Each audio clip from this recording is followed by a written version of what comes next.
Assalamualaikum dan selamat sejahtera. Nama saya Yang Nafisa binti Nasaruddin.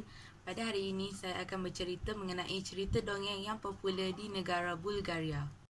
Sebelum saya terlupa, saya harap yang menonton video saya sekarang dapat memberikan ibu jari kepada video saya nanti.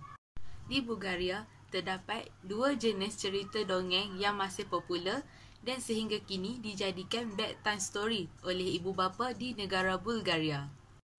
Yang pertama ialah Tiga Adik-beradik dan Apple Emas. Dan yang kedua ialah Perkahwinan Batu. Kita mulakan dengan cerita dongeng Perkahwinan Batu. Cerita dongeng Perkahwinan Batu ini mengisahkan seorang lelaki dan seorang perempuan yang telah jatuh cinta dan ingin berkahwin.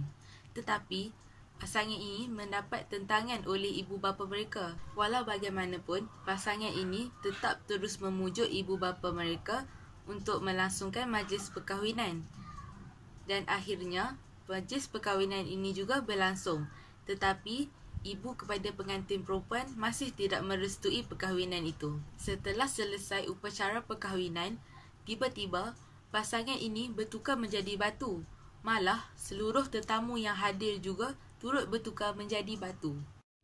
Batu-batu ini dikenali sebagai stone wedding. Dan sehingga hari ini, kita boleh lihat stone wedding ini di perkampungan Zimzelin di Bulgaria.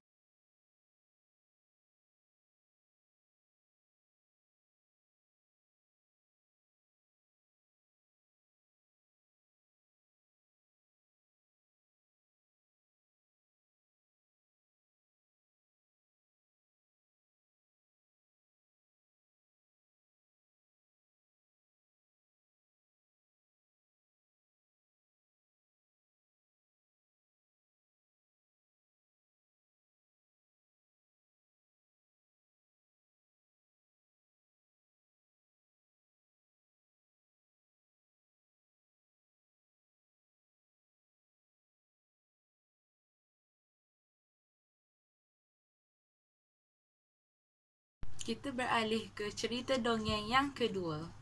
Cerita dongeng yang kedua pula bertajuk Tiga Adik-beradik Lelaki dan Apple Emas. Cerita dongeng ini mengisahkan tiga adik-beradik lelaki yang tinggal di sebuah kampung dan pada satu hari telah tumbuh sebuah pokok apple di halaman rumah mereka. Yang ajaib sekali, pokok apple ini menghasilkan buah apple emas hanya setahun sekali. Malangnya, tiga adik-beradik ini tidak dapat mengutip buah apple emas itu kerana telah dicuri oleh seekor naga. Selepas daripada kejadian itu, pada tahun pertama, abang yang sulung ingin membunuh naga itu dengan sebuah pedang. Namun, abang yang sulung itu berasa sangat mengantuk lalu ia tertidur di pokok apple itu. Pada tahun kedua, giliran abang kedua pula tiba. Tetapi, perkara yang sama berlaku, iaitu abang kedua juga tertidur di pokok apple. Jadi, pada tahun kedua, tiga adik-beradik ini masih lagi berasa kecewa. Akhir sekali, tiba giliran adik bongsu untuk tunggu di pokok apple untuk membunuh naga. Disebabkan adik bongsu ini sangat bijak, lalu adik bongsu ini mendapat idea untuk memotong sedikit jarinya dan meletakkan secubit garam di lukanya. Kesakitan yang dirasa oleh adik bongsu itu menyebabkan dia tidak tertidur pada malam itu. Dan akhirnya naga itu dapat dibunuh dan tiada lagi kes kecurian apple emas di tahun akan datang. Terdapat banyak lagi cerita dongeng yang popular di negara Bulgaria. Anda semua boleh membaca di laman web culturetrip.com. Itu sahaja pada hari ini. Sekian, terima kasih.